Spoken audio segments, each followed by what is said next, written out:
哎，上错车了吗？你谁呀？大哥，有人追我，你带我一起走吧。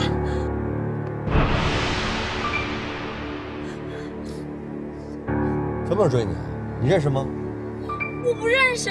不是，那你，哦，大哥，我是学生，你看这是我的学生证。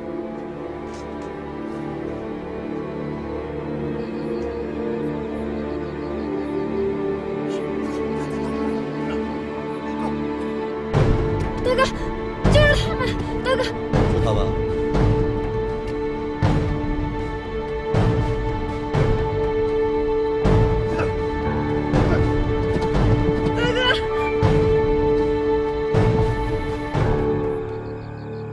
朋友，有事儿啊？我妹妹撞到你车上去了，让她给我下来。你妹妹？不是。你妹妹叫什么呀？你他妈少管闲事儿！跟谁说话？你他妈把谁呢你？啊！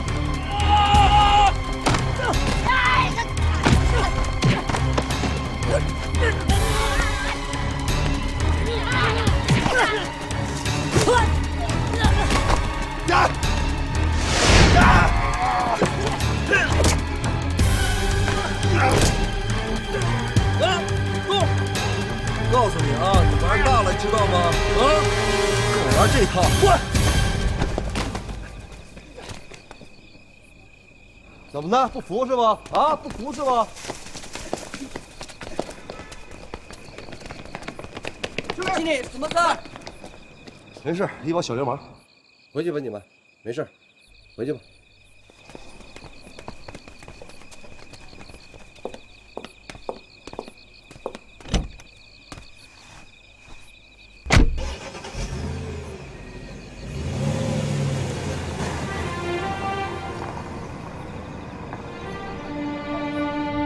你家在什么地方？送你回去。大哥，你叫什么名字？我怎么称呼你啊？你知道名字有什么用啊？你不告诉我，我怎么谢谢你呢？想谢我很简单，带些朋友到天悦酒店来消费，点最贵的，让我多赚一点钱不就行了？你是天悦大酒楼的老板吗？那行，就算是你不告诉我，我也能查，报纸上有。你真想让我自己查呀？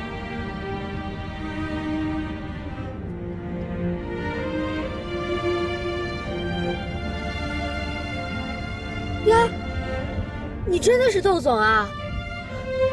窦总大哥，谢谢你。不过天黑了以后不要出门，听见没有？啊！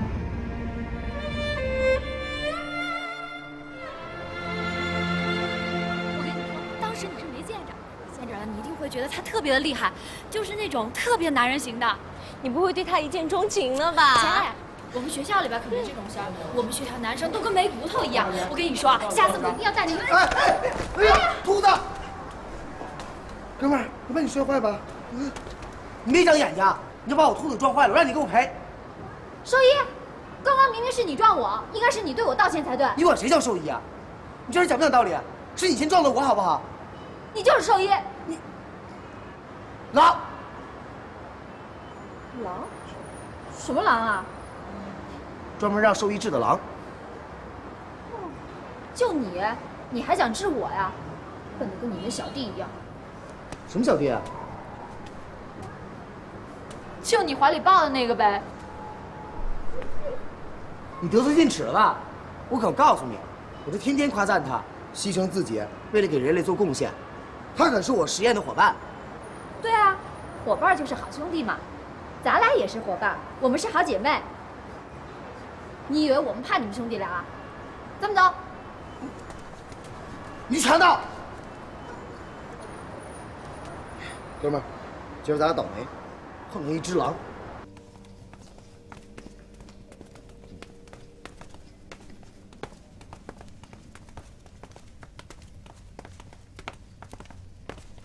你好呀，窦总。你好，是你找我啊？是，我是来履行诺言。他们俩特能吃，吃了我500多呢。这俩说了，以后还要再来呢。啊，怎么样，3位美女，吃的还算满意吧？不愧是泾阳第一。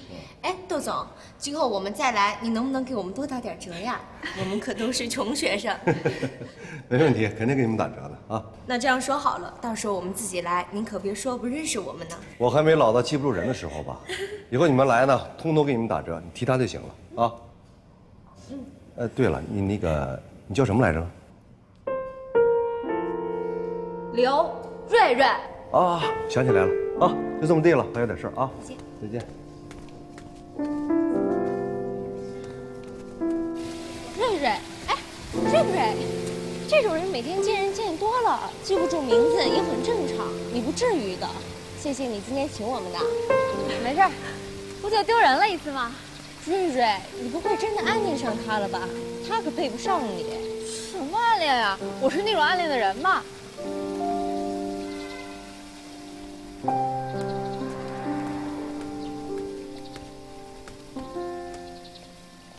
真是冤家路窄，在这儿还能碰上他。走。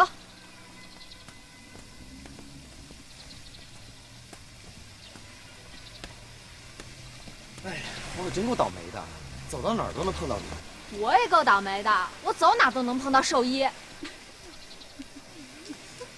我告诉你啊，我是你的师兄，以后在我面前放尊重点。什么兽医的，再说了，兽医也是医。行，以后我不喊了。兽医，走，走走。你别来劲啊！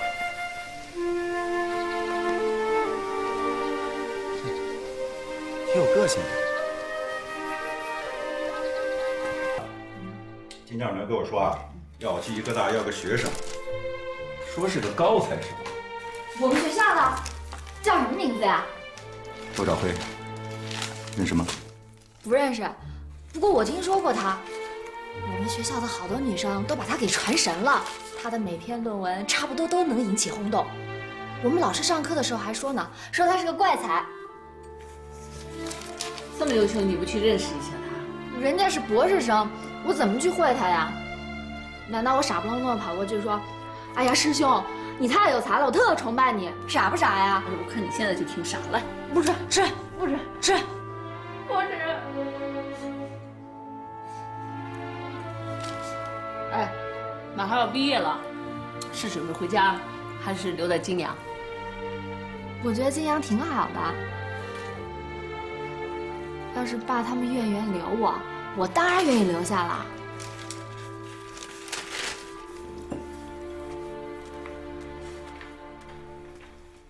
捧你的。哎，要留这儿，是不是得在这儿成个家呀？妈，想找个什么样的？我听听啊。我就想找妈这样当大老板的。哦，你想当寄生虫啊？哎，妈，你在结婚之前有没有那种暗恋的感受？今天怎么突然问起这个来了？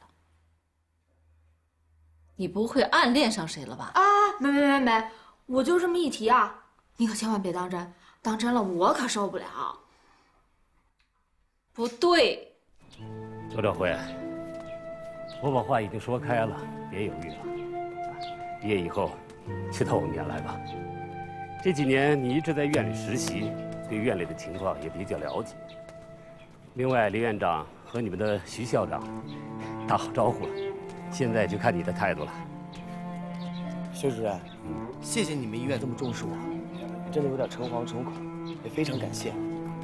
不过这事对我来说有点太突然了，主任，您就让我再考虑几天再答复您。可以，当然可以了。我这次来就想表明一下我们的态度。哎，这可不是将你啊。其实我不说你也清楚，想到省院来的学生太多了，要打破脑袋了。这我知道，我们学校有很多毕业生都想去你们医院，现在大家都在找出各种各样的关系。那你还犹豫什么？主任，我真的有我自己在考虑。就算我不是抬举吧，还希望你不要见怪啊。好，就按你说的，我等你答复。哎，赵辉，我记得你跟我说过，你老家是清水的。对啊，这跟工作有关系吗？当然有关系啊，这关系到以后分配房子的问题。院里人多房少，就连单身宿舍还排老长的队。不过你是博士生，我们会优先考虑。主任，谢谢你没有我想那么周到。退一万步说，即便我去了你们医院，房子的问题也不用医院里面麻烦了，因为我大哥和我妈已经来到金阳，我有地儿住了。是吗？这可太好了，我得谢谢你。这个难题要是解决了，你来省院，我更有说服力了。对了，主任，你去过清水吗？30年前我去过一次，以后就再也没去过了。主任，一提到清水，你好像不太高兴。看来30年前你去清水，没给你留下什么好印象吧？没有，我是在想你的问题呢。好了，窦兆辉，你就别送了，我等你的答复。希望我们俩能一起工作。好，主任，那我就不远送你了。再见。再见。薛主任，你慢走。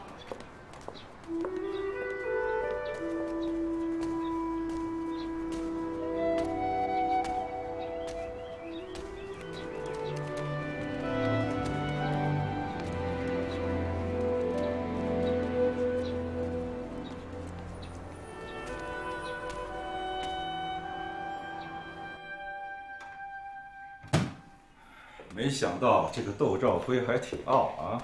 我们这么大个医院，他还要考虑。哼，现在的年轻人简直狂得没边儿了。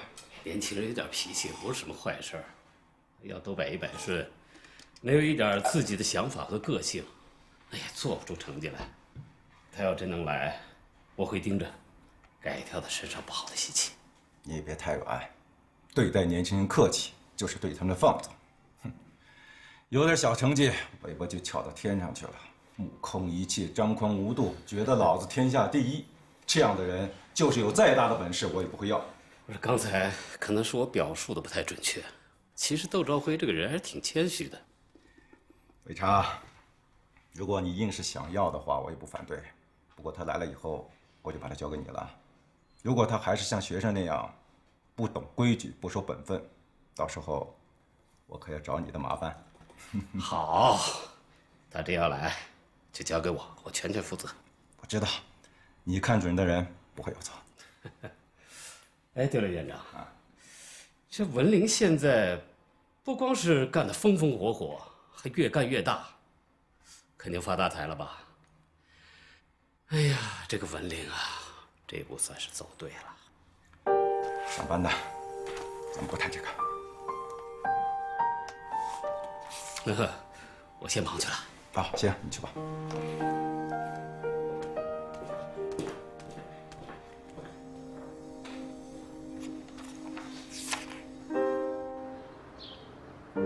伟昌，我发现你跟世学距离远了。你怎么会这么想？有几次我在场，你都管他叫院长。你们俩可比以前生分多了。啊？别这么想，我这不是叫顺嘴了吗？哎，不管你跟世学之间发生了什么事情，我们可不能生分了啊！那是。你敢？你可别这么想。来，坐下说。哎！哎呀，你说你呀，还那样。坐吧。再擦擦。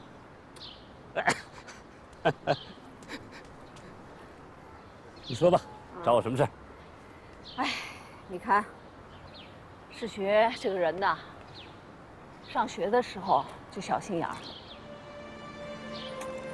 瑞瑞现在也算是我的女儿了吧？可是他对瑞瑞的态度啊，真是让我恼火。我跟他说瑞瑞任何的事儿，他从来都不上心。我又跟他急不得、恼不得的，我这心里堵得慌。瑞瑞怎么了？人家刘明哲把孩子交给我，我是不是得替人家负责任啊？孩子马上毕业了，也老大不小了，你想把人家留住，是不是在当地赶快给人家成个家呀？所以啊，你是有没有合适的人选啊？优秀的小伙子。我啊。哎呦，你这猛的一说。哎，我可是专门为这事儿来的。好，我一定上心。如果有，我马上告诉你，行了吧？当回事办啊。那我先闪了。也不说请我吃饭，这抠门的毛病还没改啊。闪了。你别说啊，他们俩倒是挺般配的。他们俩？哦。哎呀，我这个小伙子不错啊，医科大的博士生，一直跟着我实习呢。现在毕业了，我正准备挖他到院里来呢。太好了呀！啊，刚才我跟院长啊不，刚才我和世学就是汇报这事儿了。他叫什么？是不是叫窦兆辉？你怎么知道的？我听世学说过他。对啊，他挺优秀的。来，跟我们家瑞瑞般配吧。这样，给你个任务啊，尽快安排一次我们见面的机会，怎么样？这我敢保证。哎，我说他老家是哪儿的？我可不想让瑞瑞这样离开我，是我们泾阳人吗？你怎么了？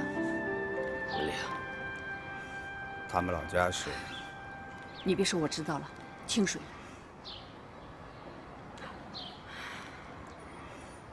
在生活中，好像清水永远都在围着我转啊。多大岁数了？30。30。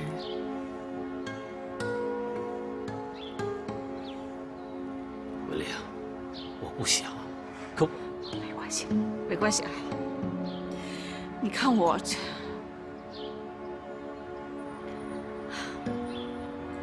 这样吧，你不用跑一趟了，我呢到医科大正好谈个项目，我能不能打你的旗号去见他一面？行啊，顺便帮我劝劝他，早点下决心到院里来。行，那我先走了。把这个帮我扔到垃圾桶里。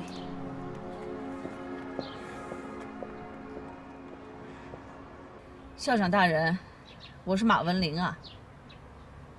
什么院长夫人？他是他，我是我。啊，我想找你打听个人。你们学校是不是有个博士生叫窦兆辉啊？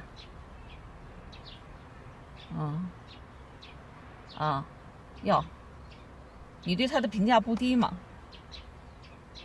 对，我想找他聊聊。哦，没关系。他在10楼实验室是吗？好，我自己去找他。哎，好好，再见。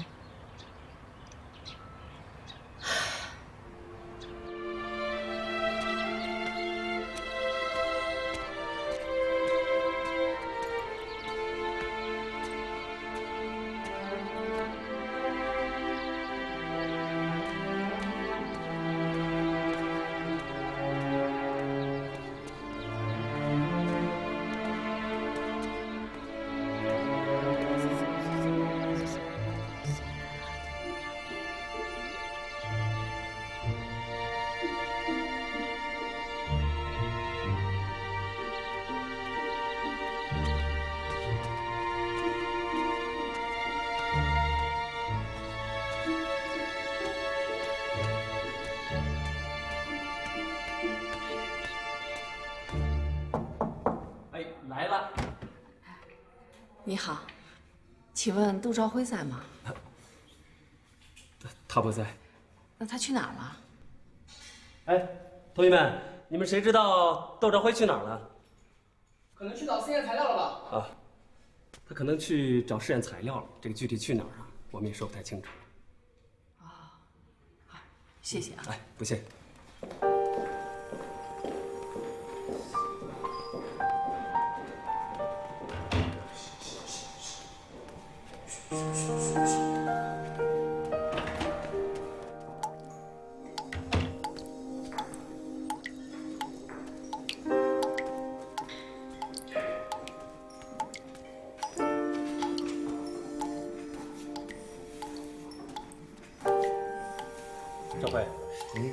来正好，告诉你啊，刚才有一女的过来找你。哎，对，才走一会儿，估计你们俩应该能碰上。女的？啊，那女的长什么样？人样。这不废话吗？长成你这个样子，不把我吓死啊？我还以为哪家动物园的动物跑出来了。你就损吧你！行了，你告诉我那女的长什么样？想听啊？告诉你啊，先不说那女的长相，我看那女的就知道，保证特有钱。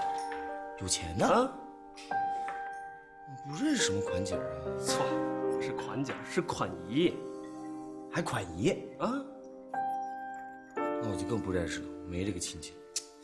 我说窦兆辉啊，你现在混得可以啊！我告诉你啊，我有一种非常非常强烈的感觉，你不仅桃花马上在你面前绽放，就连大把大把的钞票都要向你飞来。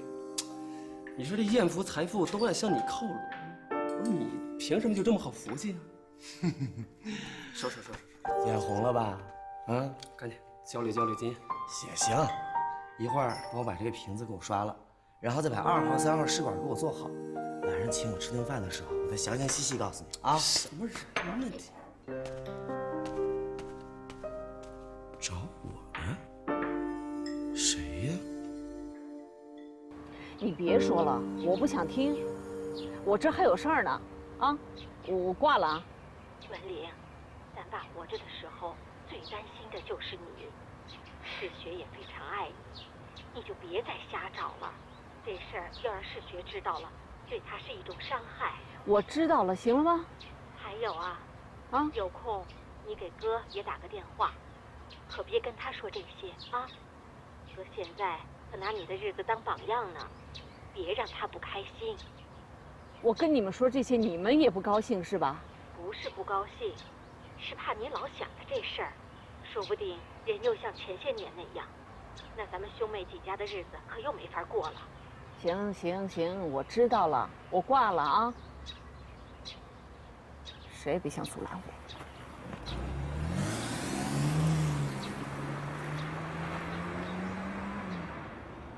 是啊，在清水的时候，日子又苦又穷，3个人到点就回家。你看现在这条件，不比清水好啊。可我心里老想着清水，我心里觉得不如清水过得舒坦呢。妈，您别这么想，这么想心里不开心，你这不是自己给自己找罪受吗？现在的年轻人都很拼命，他们哥仨在工作和学习上压力都很大，您就理解一下他们。再说了，这不是还有我在陪您吗？难道我陪您不高兴啊？你少替他们3个说话。我跟你说，小丽，到了这晚上我才觉得冷清呢。这么个大楼几层，就我一个人，你说他们3个多长时间没回来了？妈，我敢说，在他们哥仨心里，您是最重要的。他们现在都是有事业要忙，否则他们肯定天天都陪在您身边的。你想开点啊！我真想开了，小丽。我一个人见不着你，让我怎么想得开呀？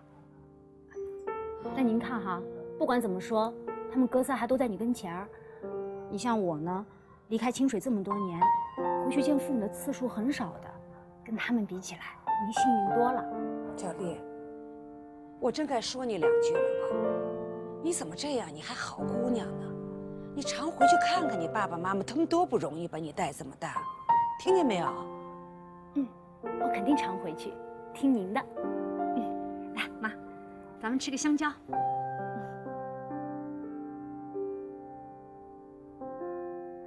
你说在清水的时候，哪吃得上这么好的香蕉啊？是不是啊？给，你也吃啊？您不用管我。现在家里哪儿不比清水好啊？你说，我老做梦梦见清水，我想那老屋子那院子。那会儿，不管刮风下雨，到了饭点，3个人全来齐了。我炖了一大锅什么破白菜炖豆腐，3个人抢着吃，我看着心里那叫美呀。记得那个时候大哥最苦了，可是他为了窦兆明3弟什么都肯做，真是当大哥的样。哦，我还记得他当时为了窦兆明，还在我们学校打了一架。你还记得呀？没把我气死！我跑到公安局去把他们3个弄回来了。我跟他们说，都给我跪下，3个人整整齐齐跪了一排。哎呀，现在想起来那些烦心事儿，怎么都成了美好的回忆了。那些事情在现在真是想都不能想，所以我真的很佩服大哥，真不知道他那些年是怎么过的。尽管大哥经历了那么多坎坷，可是现在依然创下了那么大一片天地。啊，你知道吗？天云酒楼在我们金阳是越来越有名气了，去的可都是一些有头有脸的客人。我敢说，在金阳没有什么饭店比他的酒楼强。你看他现在混得这么好，多少人羡慕他。可是我跟你说，我这心里一直觉着欠他，我这辈子还不清他。妈能这么说，要是没你大哥，就没有小明、小辉的今天。这我知道，不仅我知道，我们清水的老邻居都知道。他们常说，大哥不容易，了不起。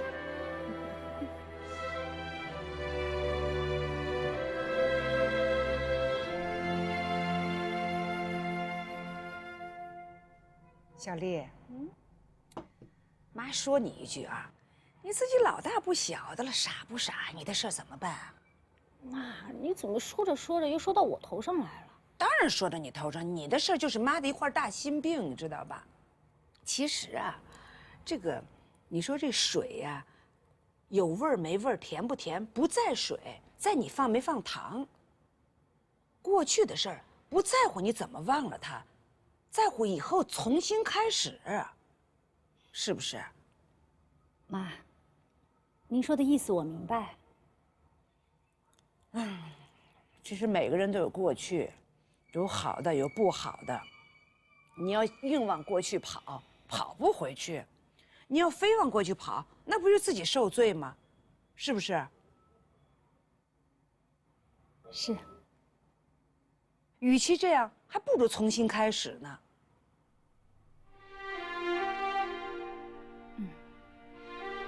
我知道。小丽，妈有点私心，我要是跟你说出来，你别介意啊。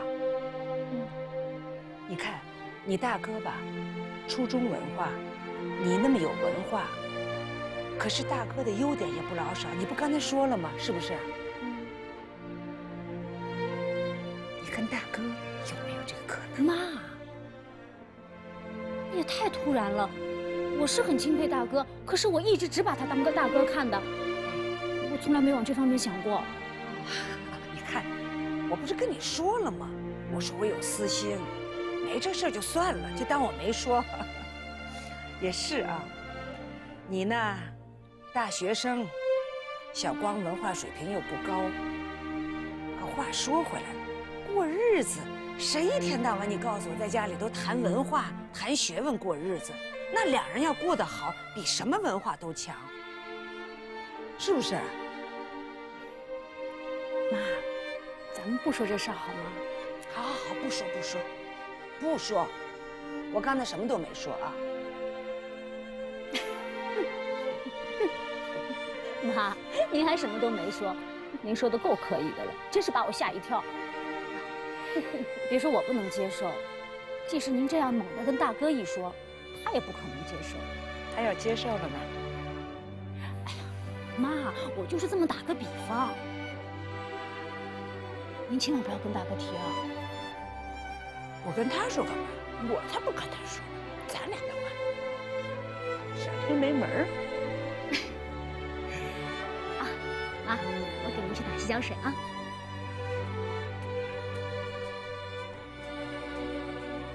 哎，小玉，回头给他们哥仨打电话，让他们礼拜六回来陪我吃顿饭。知道了，妈。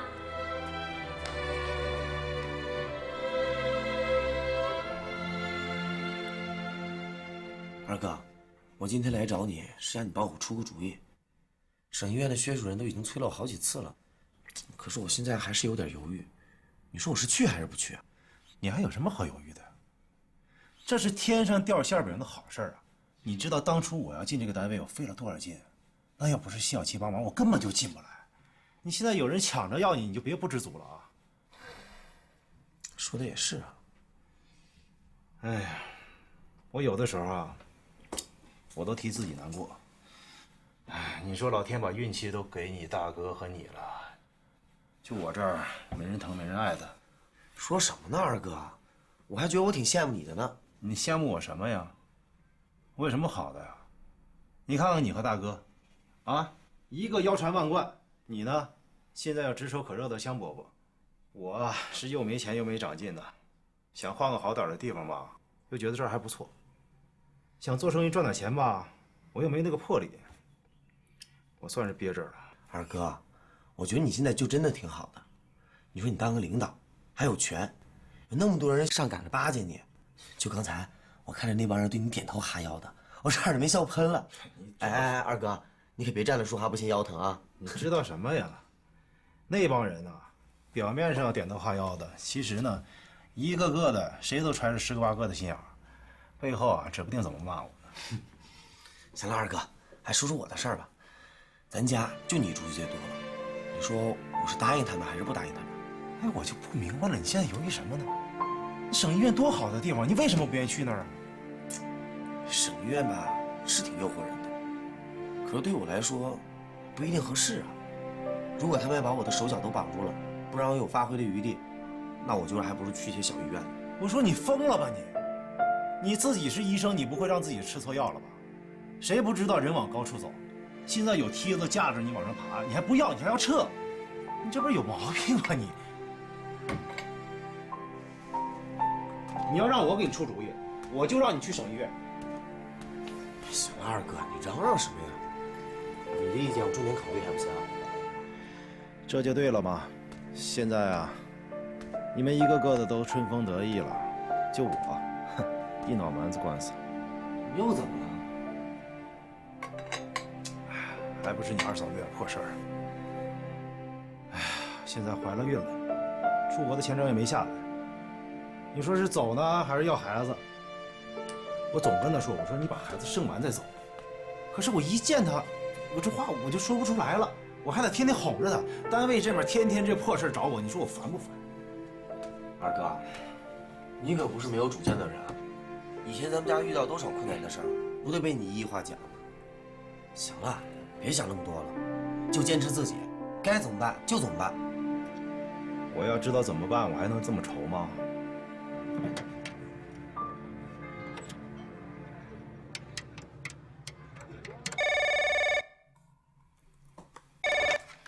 哎，你好，杜兆明，是我。啊，小丽，我听出来了，有事儿吗？妈让我给你、大哥还有三弟分别打个电话，他让你们本周末必须回家吃饭。妈很想你们。啊，我知道了，老三刚好在我这儿，你就不用给他打了。大哥知道了吗？哦，我是先给你打的电话。啊，那你现在通知大哥吧。你还有别的事儿吗？哎，杜兆明，你先别挂。啊，你有事你说。昨天，妈突然跟我说，算了，没什么，再见。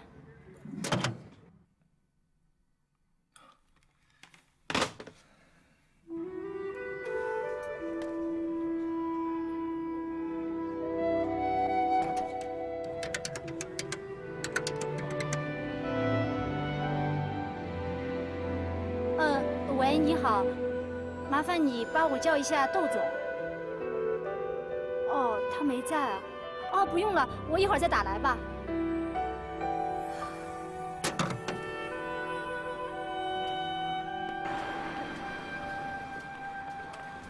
哎，师傅，等一下，等一下。师傅，你等一下。等，谢谢。哎，怎么又是你啊？郎，你这是要去哪儿啊？关你什么事儿啊？你这人怎么这样啊？不知道好歹呢？哎呀，你少废话，我赶时间，让我上去吧。哎，什么爱呀？你那么直接，爱我的人多着呢，还轮不到你。你这人怎么这么会钻空啊？哎呀，我真有急事，让我上去吧。哎，不跟你说了。师傅，快点！我怎么又忘了问他叫什么了？这脑子。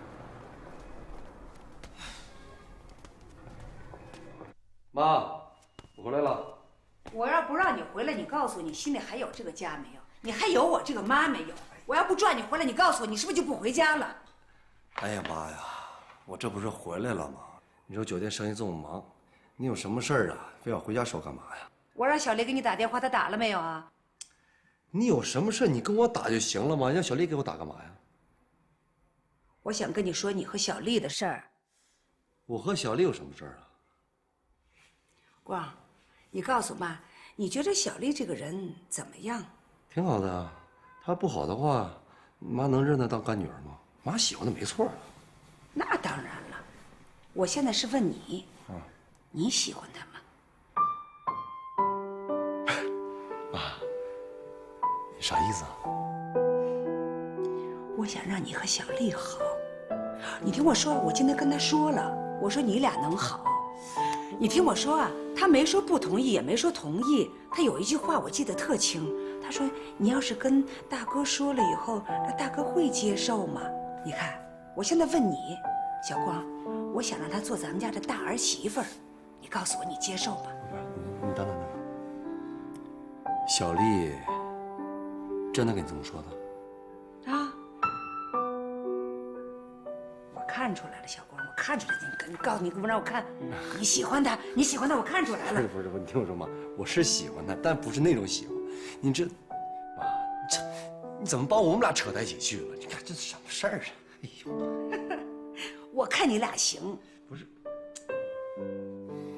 我跟你说啊，这件事儿你必须问清楚小丽有没有这个意思，是吗？人家可是大学生，我俩根本不是一个档次上的。万一他没这个意思，以后我们俩怎么下台？你还没上台呢，你就琢磨着下台了，真出息！你是妈的儿子吧？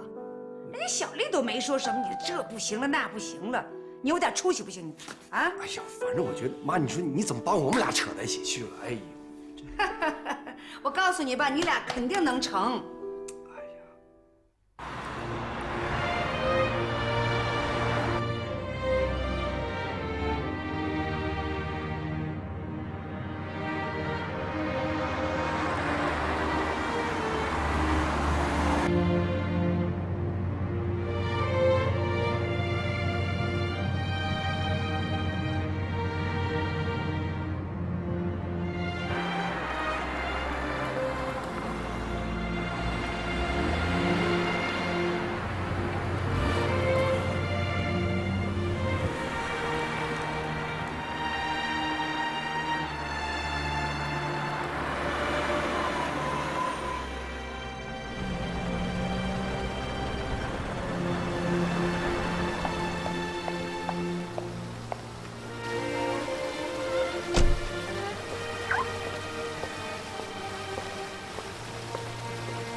大哥，你怎么来了？我打你电话打了老半天都找不着你人，我只能亲自跑过来一次了。妈让我告诉你，周末回家吃饭。哦，这事儿我已经知道了。大哥，你那电话老多都不能用了，我打了半天都联系不上你，还是赶紧换一个吧。是吗？可能没信号吧。你放心吧，我肯定换。啊啊！刘润润。你这么记住我的名字了，高大哥，这位是？啊，这是我妹妹。你好，我叫刘润润。你好，大哥，我想了挺久的，我还是想单独请你吃次饭，表示我对你的谢意。你这不开玩笑呢吗？我自己开酒店还用你请啊？想吃饭到里面吃不就行了吗？对吧？大哥，你们慢慢聊，我先走了，再见。那个，小丽，我开车送你吧。不用了，大哥。啊，大哥，那丫头好像对你挺有意思的，还要请你吃饭呢，你可别怠慢人家啊！丽，我误会了，他只是我一个普通客人。知道了，走了，大哥，拜拜。我送你吧，小丽。不用了，大哥。大哥，我还是想请你吃西餐。不用了，改天吧。啊。总经理好。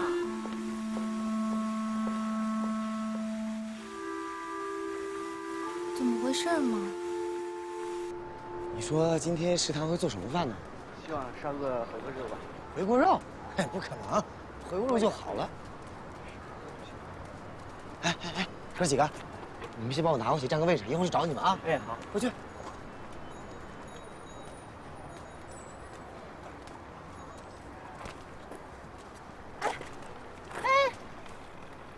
又是你啊！怎么了？让人给欺负了？还低着头走路？你想要在地下找块金子发现？你凭什么凭啊？我和你很熟吗？你把我的兔子给撞跑了，还跟我叫兽医，你说咱俩熟不熟？有这回事吗？行了，这事儿不说了。怎么着，我也跟你打过几次交道了，你得告诉我你叫什么名字吧？难不成我下次见到你的时候，嘿，这么叫你？我有必要告诉你我的名字吗？当然有必要了，你都给我起名叫兽医了，那我叫你什么呀？难不成真叫你狼？你真想知道我的名字啊？怎么，打算告诉我了？好啊，告诉你，3个字，不知道。不信我治不了你。气性还不小，哼！哎，兽医，怎么了？哪儿不舒服啊？让我给你治治。我跟你说，我可是出了名的兽医。我没心情跟你开玩笑，我想跟你打听个人。你知道我们学校有一个叫窦兆辉的吗？哪个窦兆辉啊？就是那个读博的，快要毕业的那个。嗨，我当然知道了，我们俩很熟呢。我跟你说，这小子可不错，长得还帅。那你找他干什么呀？不是我要找他，是我妈要找他。你妈找他？窦兆辉认识你妈吗？你妈是谁呀？嗨，说了你也不知道，反正我就是得找到他，我得在我妈找到他之前见到他。你能帮我这忙吗？行，可是你妈她……哎呀，别啰嗦了，你找到他你就告诉我，拜拜。拜拜。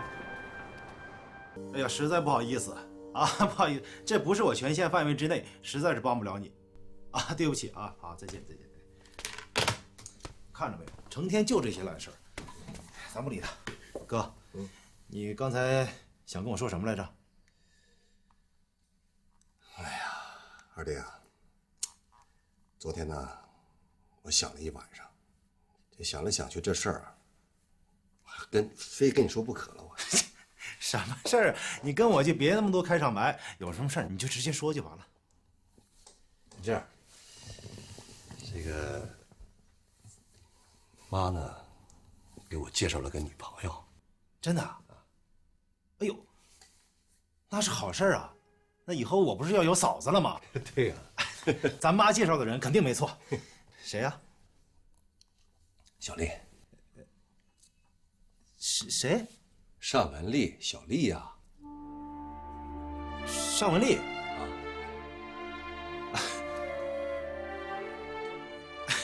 这妈怎么会把尚文丽？那她本人知道吗？妈已经跟她透露过一些了。啊，你说你要是跟尚文丽成了，那我再管她叫什么呀？叫嫂子呗，叫什么？是不是？对，改口了，叫嫂子。对，是。别忙了，你走啊。好。我啊。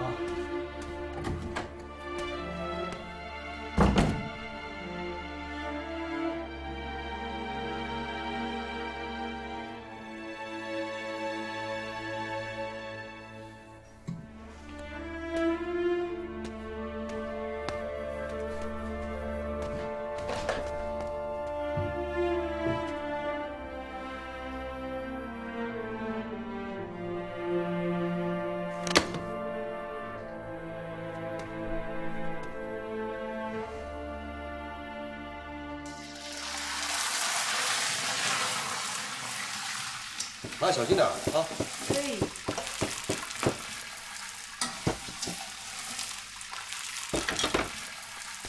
啊，我觉得这事儿别当小人面说，要万一他要回来的话，那多尴尬啊！见面以后，你说呢？那不行，小光，只要你看上他了，趁你的心如你的意，妈就认他这个儿媳妇儿。不，我觉得你还是跟老二说一声吧，啊？跟他说不着，人家有自己的日子了，结婚了，跟他扯不上啊。妈，我回来了。罗小三，大哥，这么多好吃。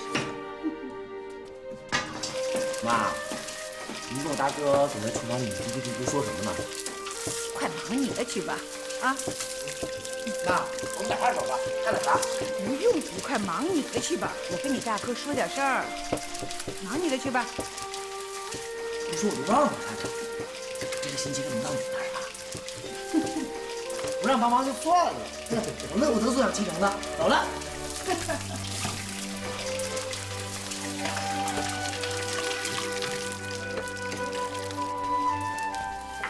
哎，我刚才说哪儿了？我忘了，这打岔。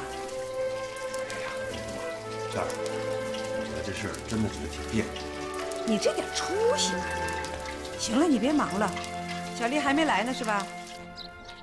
赵丽，我问你件事啊，你说以后我管你叫什么呢？叫小丽，叫尚文丽，我还是改口管你叫嫂子？说什么呢？你在我面前你还装啊？你是不是要跟大哥？窦兆明，你要是再胡说的话，我可就生气了。我和大哥，我想都没想过。你算了吧你！我问你，妈有没有问过你这事儿？妈是跟我谈论过大哥，那只是纯粹的聊天。再说了，我也没有答应过妈什么呀。那你也没反对啊？你是不是给妈的态度太模糊，让妈误会了？大哥还因为这事儿特意找过我呢。你说大哥对你多上心啊？窦兆明，我要是真的答应大哥了，你会不会反对啊？反对。二嫂，哎，三弟。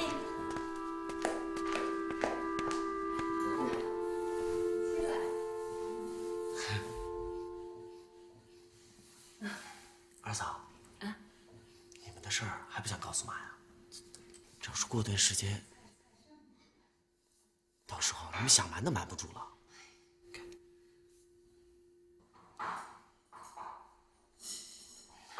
三弟，说真的，我真的很矛盾。出国读博是我梦寐以求的事儿，这事儿要是老在你身上，你会怎么选择？要是鱼和熊掌都能兼得就好了。我已经想过了，我想再等1个星期，要是通知书还没到的话，我就要这孩子。真的，二嫂，那我马上就有1个小侄子了。小声点，还有1个星期呢，怎么回事？你凭什么反对？怕我幸福啊？不是你想的那样，小丽，这不明摆着的吗？你跟大哥不合适，我比大哥了解你，你也不是那种傍大款的人。你知道，当大哥跟我说起你俩的事儿的时候，你知道我心里什么滋味吗？我不知道。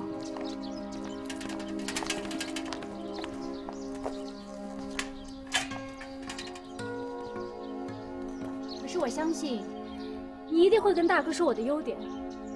你会跟大哥说，大哥，你比我有福气。小丽是一个温柔体贴、善解人意的女孩，她一定会疼你、爱你、照顾你。你一定会成为一个有文化、有知识的贤妻良母。窦兆明，我说的对吗？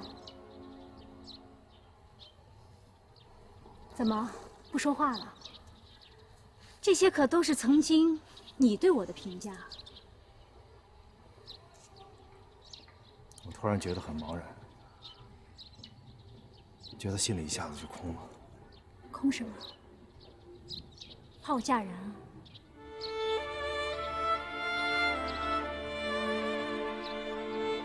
我也不知道自己心里是什么样的滋味，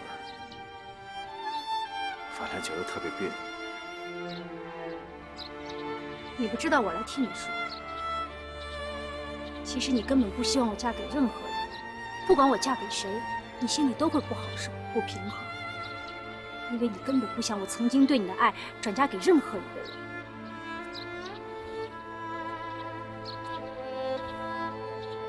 窦兆明，你不觉得自己真的很自私吗？你不觉得你这样做对我真的很残忍吗？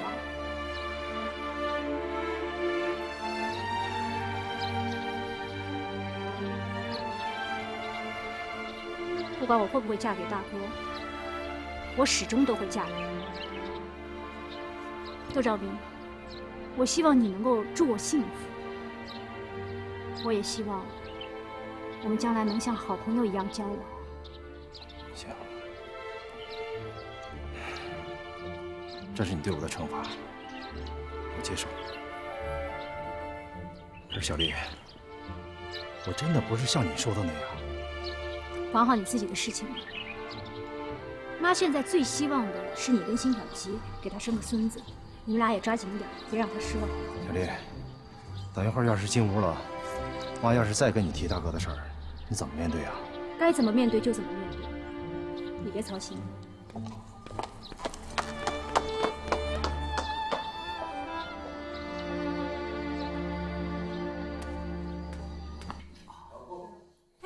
你二哥怎么还不来啊？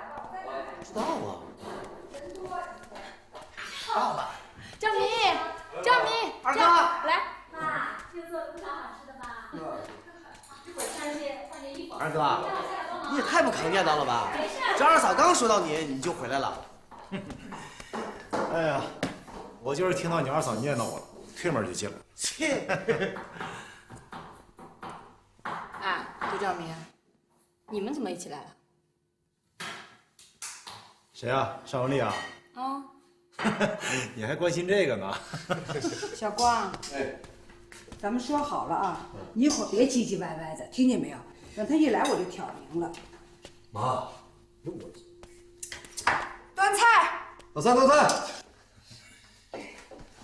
行了，今天都到齐了，咱们家算团圆了。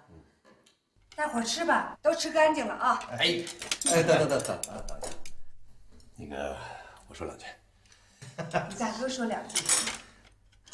你看啊，平常呢，我们哥几个呢都忙，也没时间陪你说话，把你冷落了，别生气，行吧？我当老大的就想赔不是了。我们哥仨呢，一起敬着妈一杯，来。啊，来，爸妈，祝你身体健健康康，快快乐乐，开开心心啊，好吧？别生气，别说我们气啊！妈开心点啊！哎，不生气，看着你们就高兴。开心啊！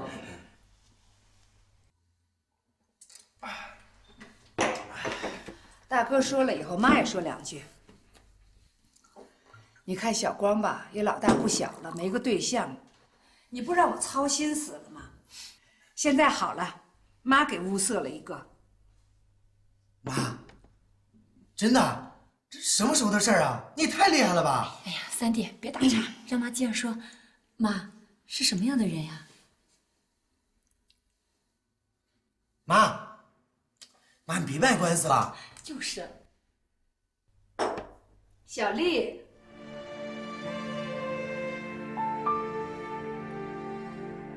哎呀，这太好了，妈！尚文丽本来就是您的干女儿，马上又要成为您的儿媳妇儿，这可是亲上加亲呀，妈！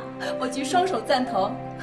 小丽，当年你没当成妈的儿媳妇儿，我心里一直很愧疚。现在好了，你又可以给妈当儿媳妇儿了。赵明，你的意见呢？这我当然没意见。你也反对不着呀。小丽姐，大哥，你们俩是怎么想的？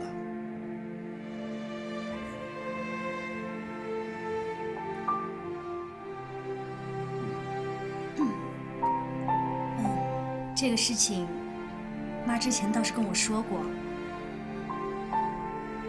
我一直很佩服大哥，而且我觉得大哥是个特别善良、能干的人。可这是件大事情，就算我接受了，我总要问问我父母吧。那当然了，一定要尊重父母的意见，是不是啊？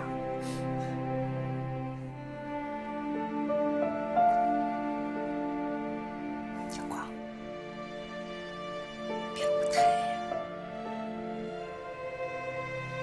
当然听你和小丽的意思。大哥，我觉得你跟尚文丽挺般配的。妈和尚文丽绝对不会有什么意见的啊。那当然了。小丽，你真的希望叫我一声大嫂？我现在叫你大嫂都没关系。我巴不得啊，你明天就跟大哥进洞房，然后赶紧给妈添个孙子。这话我爱听。哎，小七，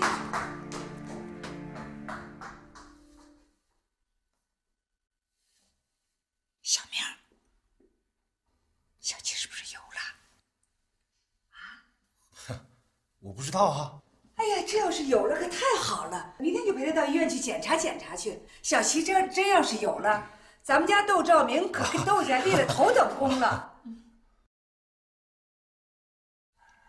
哎，这辛小七怀孕是件好事儿，你们仨这是怎么回事？就是啊，是吧？怎么了，小明？你跟妈说，她是不是怀上了？是不是？他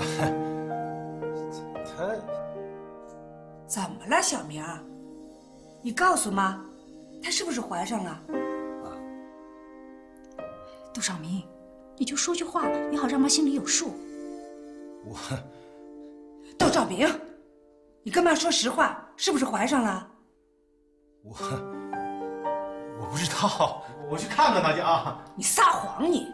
没有，妈，我去看看他啊，别有什么事儿没有。我看一眼。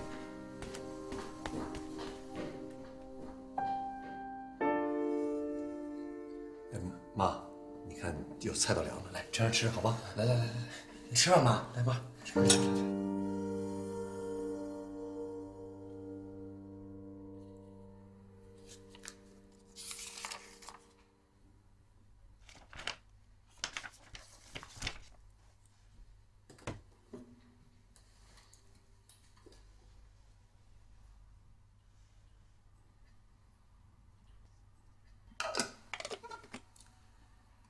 刘兆辉啊，你是因为薛主任再三推荐，我才答应你到我们医院来的。你的简历我看过了，的确相当优秀。可是我听说，你对要想来我们医院还有些犹豫。其实我挺想来的，咱们这里条件好，名气大，我们学校有很多同学想来都来不了呢。桂月能这么重视我，我也很骄傲。那你还犹豫什么？刘院长，其实我有一个实验只做了一半，可我想把另一半继续做下去。我怕医院太大，没有时间去完成。如果我放不下这个实验，我工作就会做不好，又耽误了研究。如果你的实验能结合我们医院的特点，并且能研究出成果，我可以给你空间，让你继续做下去。这太好了，刘院长，我先谢谢你了。你先别高兴，我还不知道你研究的是什么，符不符合我们医院的特点。首先，你得告诉我研究的课题，什么时候能出成果，什么时候能研究出来，这些都是问题。如果你不能告诉我，我也不能答应你。行，那我下次来就把详细方案给您带过来，请您定夺。那好，那我们就说好了，我等着你的答复。好，那算了，这跟你说好了，我过两天给你带过来。好。嗨，院长大人。成何体统？没见着我这有客人吗？毛毛躁躁，不懂规矩。啊，不好意思。是你，兽医？怎么？你们认识？他是狼。兽医。都给我严肃点！这是我的办公室。爷爷啊，你应该好好向窦兆辉学习，在学习上也要出类拔萃，知道吗？窦兆辉，你就是窦兆辉啊！我正想告诉你，我替你约到了我。这都什么乱七八糟的啊？什么叫你替我约到了我啊？哎，你们俩到底认不认识？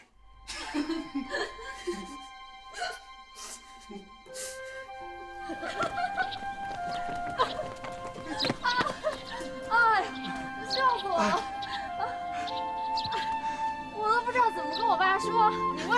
早告诉我你就是窦兆辉啊！哎，对了，你现在终于可以告诉我你妈是谁，找我干什么了吧？我知道你是窦兆辉就行了，关我妈什么事儿啊？难不成你妈找我是为了你？不会呀，咱俩还没到那个份儿上呢。不会你妈着急让你跟我相亲吧？少臭美了你，还在这想入非非的。哎，你怎么这么不讲理啊，李瑞瑞？哎，我跟你说，我不姓李，我姓刘。院长是我干爸。院长是你干爸？家的关系可真够复杂的。哎，我说刘瑞瑞，哎，这次我们要错了。哎，算你记性好。那咱俩下次遭遇，我可就直呼你芳名了啊。随你。哎，不过兽医，我还是得叫你兽医，我叫习惯了，想改也改不了。随便吧。刘瑞瑞，那现在去哪儿？啊，我往那边走，我要回家。你呢？我也回家，我往这边走。哎，兽医，我们明天有几个同学要去郊游，你要不要跟我们一块儿去啊？行啊，我甘当绿叶，让你们这些鲜花在我的陪衬之下更加美丽。去。好，明天见。明天见。拜拜。拜拜。